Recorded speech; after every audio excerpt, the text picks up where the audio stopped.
These guys are ridiculous. These guys are ridiculous.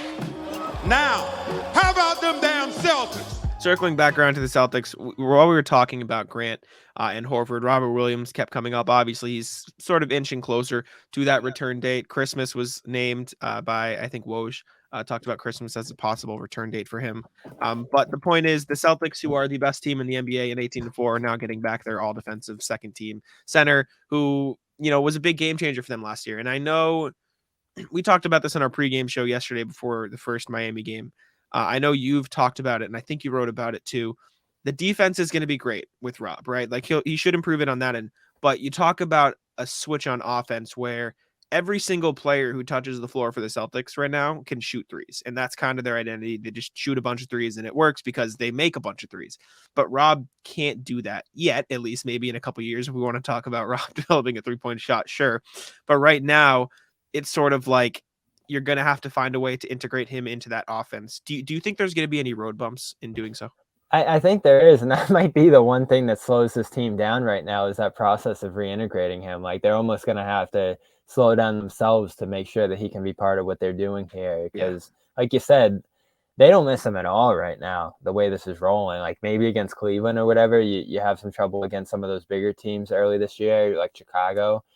So you want him to be part of the picture. I think eventually, if he's right, it'll be a fairly seamless fit because I think Joe's big thing is that they can play many different ways. They tried double big early with like Vonleh and Horford, but it didn't work. I think he's willing to go back there if they need to, and obviously you would against a Cavs team or someone like that. But overall, like I think he likes small ball. I think he likes the shooting and spacing and all the pace that they play with. So I think there's a pretty straight path to Rob going to the bench and at least in the immediate future, doing what Kornet's done. And I know that seems like a small role for a guy who was so instrumental last year, but you got to see what sort of shape he's in. Like, where's he at? Does he need to take nights off? Like, I feel like it's going to be a slow buildup for him, even when he does return. So the bench makes a lot of sense for him to be there, dominate the opposing second units. You remember he did that first year. He really started playing in 2020, 2021. So it's going to be tricky.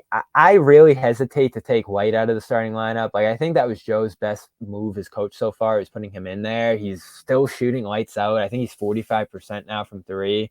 He's really the reason that they're the best offense ever right now.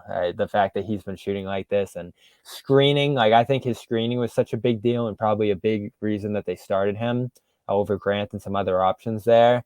And it's nice to have that extra ball handler too, to take pressure off everybody when needed. He's been awesome.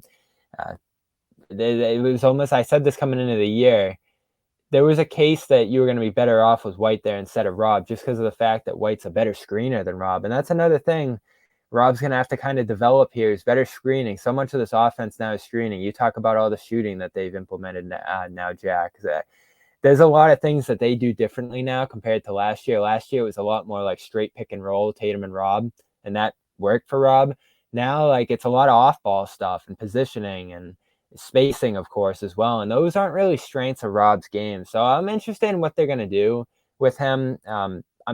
To your point, I think there's going to be some bumps along the way trying to reintegrate him.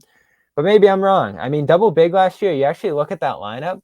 That lineup had a better offensive rating than the White lineup this year by like 3 points.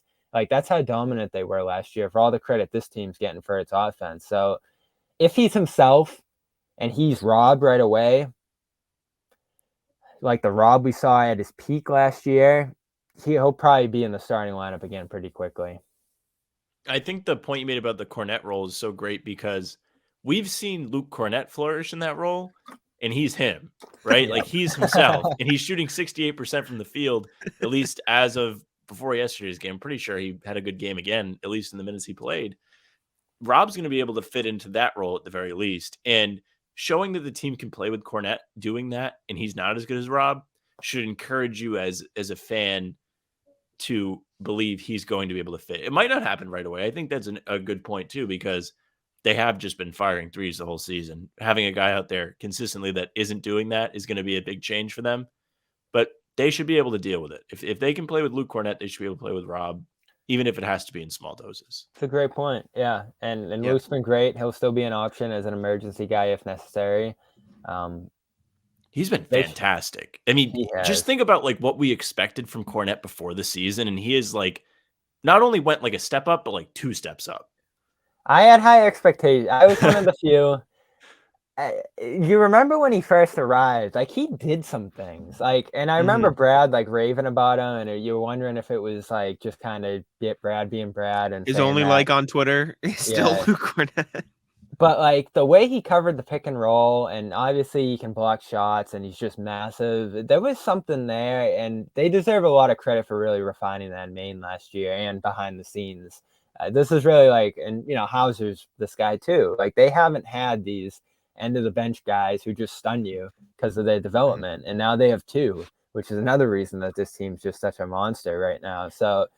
Credit to Maine. I thought that Maine group last year was really great. The coaching staff like did a lot of the things that this team's doing now. And I think he was just perfectly positioned to step right in. And you know, these other guys, to go back to that contract situation, they have Cornette signed here for a couple of years for nothing, and Hauser signed for 3 years. Hauser really makes nothing. So yeah, those are. We always look at the Heat and are like, why can't the Celtics have these guys? Well, now they do.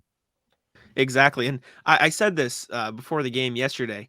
It really puts into perspective, if you look at the Heat, how like people look at players based on their contracts. Like last year, everyone like Duncan Robinson last year is just a bust, right? He was terrible, blah, blah, blah. Max Strus is shooting worse than him from 3 this year. But he makes minimum, right? Yeah, okay, of course. But he like makes a minimum. And obviously I think Strus can do other things on the court that Robinson can't do because he's more athletic and he's a better defender. But like Strus is shooting worse than Robinson did last year, but since Robinson made 19 million last year, everyone came for him because he shot worse. But Max Strus this year, the tail off, it's I don't know. It just puts it into perspective. And like you said, even I wrote about Hauser a couple days ago. Like they haven't had a shooter on the roster like Hauser in ever. Like what Eddie House is the name that I think of when I think of the last time they had just like a bench shooter like that. And it's like they had Grant Williams last year. Peyton Pritchard, his rookie year was pretty good in that role. But outside of those two, like you're talking about a guy who can come off the bench and shoot 40% from 3. The Celtics have been searching for that for like so long. Like they tried Shemi Ojala, he didn't work. They tried Aaron Nesmith, he didn't work. Like they brought in all these guys and they finally found it as an undrafted free agent. And they developed him into what Sam Hauser is, which is like, it's game changing when you have that sort of depth and you can identify that sort of thing coming out of the draft. So I think that's been huge for the Celtics. And obviously, I mean, Hauser's been phenomenal. Phenomenal. Look at that. There you go. Shout out to the shirt. Circling back quick to Robert Williams, I think it's funny to talk about how, you know, let's stick Robert Williams in the Luke Cornett role, right? Because like just phrasing it that way is funny, but I think it's very true. Like you said, like, he's not going to be the type of guy to spread the floor. He's not going to be Al Horford. He's not going to be able to sit on the 3-point line, set screens, and fade out. I think you have to have him setting screens at the elbow for Tatum and then running the lob on the back cut, stuff like that. Like setting a screen for Smart. Obviously, Robert Williams, Marcus Smart had great chemistry last year. You hope they can reignite that now with Derek White and Malcolm Brogdon to throw him lobs too. The vertical spacing will improve. But I mean, it's tough to imagine there not being challenges with that because of how reliant they are on 3-point shots. And I know that's something Sam complains about because he doesn't love the analytic 3-point ball, but like it's come to the point where the threes they're shooting are getting them out of some tricky situations because the defense hasn't been great or they're turning the ball over. And it doesn't matter because Malcolm Brogdon walks up the floor and nails a 3. Yeah. And Yesterday, especially. Problem solved. Exactly. So Tic-tac-toe. Come on.